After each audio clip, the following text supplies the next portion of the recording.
Right then, not the greatest background you're ever going to get out of a video from me, but it is what it is. I'm away this week doing a bit of a course, so you just have to bear with me. They'll either be in here or they'll be in my car, but it is what it is. The content doesn't stop.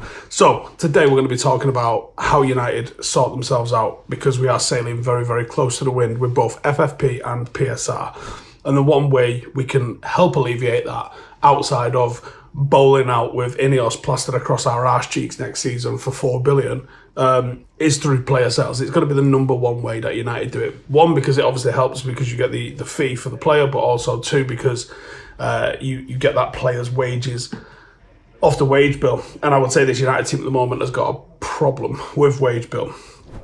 Now, the summer transfer window has started to heat up. We have got our first one over the line. A little bit of a shock that we got that one done so quickly with the tournament only just ended. I expect others to start coming through now as well, but we have to get offboarding with players as well as onboarding, because we've got to generate the funds to make sure we come under the threshold.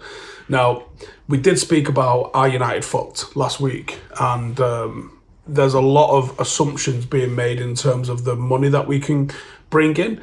We are this close to the threshold, so as long as our ducks are in a row, we're okay.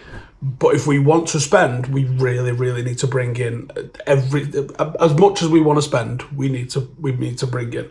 So we're looking at somewhere in the region of 175 million being needed for what we are expecting in terms of transfers, because recruitment is what's going to shape the ambition of what we're going to do going forward this season. Now, straight off the bat, Mason Greenwood. There's some talk of between 20 and 30 million. I'm going to go with slightly higher than 20, and I'm going to say 27 million. I think that's a bit precise, but just leave it with me. So I think 27 million.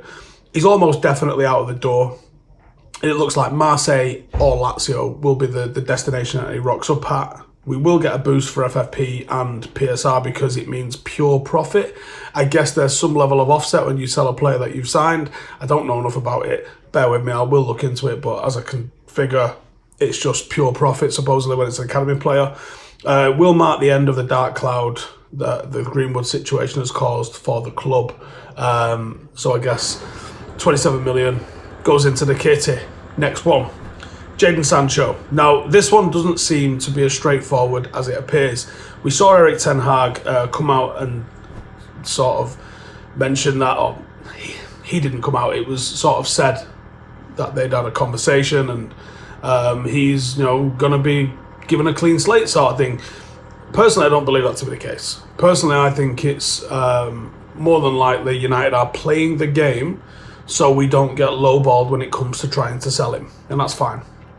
The relationship with Ten Hag to me seems unrepairable, and he's flattered to deceive at times at the club in his terms of his performance as well. It just hasn't been good enough. Even if he'd not fell out with the gaffer, he still hasn't been good enough. He is young enough, and there's enough of a cachet around him that I think will still command a fairly decent fee. What's going to hinder us and him is his wages. Dortmund loan may have elevated his stock just a little bit. Loan with obligation to buy seems like the most feasible. With Juventus being a potential option, I think 30 mil wages shouldn't be too much of a drama for Juventus. They do have high wage bills, so I think wages probably come to some sort of arrangement on that. 30 mil, Jaden Sancho into the kitty. Harry Maguire, 25 mil. Now, I think we've gone so strong in the window for centre-half. The fact that Johnny Evans has been retained. Yes, Campbell-has gone. Yes, Varane has gone. I still think there's room for Harry Maguire to be moved on. If you get, let's say it is De Ligt and Euro, I think that's still enough. You're going to have to retain Lindelof and hope one of the youngsters can actually do the job that Campbell has done this season. You can't justify his wages or his former status as club captain being like fourth choice. It's not going to work. There is still value in the market. His name still carries a little bit of weight. His performances towards the back end last season should command a decent-ish fee. I think 25 million, someone's getting a good player for that valuation. So it feels right. We signed him for 80, selling him for 25. Any less than that's an absolute disgrace. So I don't know who. West Ham felt like a good fit. Was it last summer? I don't know about that now. But 25 mil to me seems the one. Wan-Bissaka. So he's only got a year left on his contract, and I don't think he'll get given a new one. United aren't in the position at the moment where they can allow anybody to just leave without paying the piper, essentially. No one can just leave because we are not in a financial fair play situation where we could just allow somebody to just walk out and not get a fee for them. So I think 20 mil for Wan-Bissaka. He's behind Delo in the pecking order. If Luke Shaw is fit and Malacia is fit, when does he play? I think United will decide to stick or twist. If it wasn't for his contract situation, him being such a 1v1 specialist is enough for him to go and play for a team that wants to sit deep and defend, because that's an excellent asset.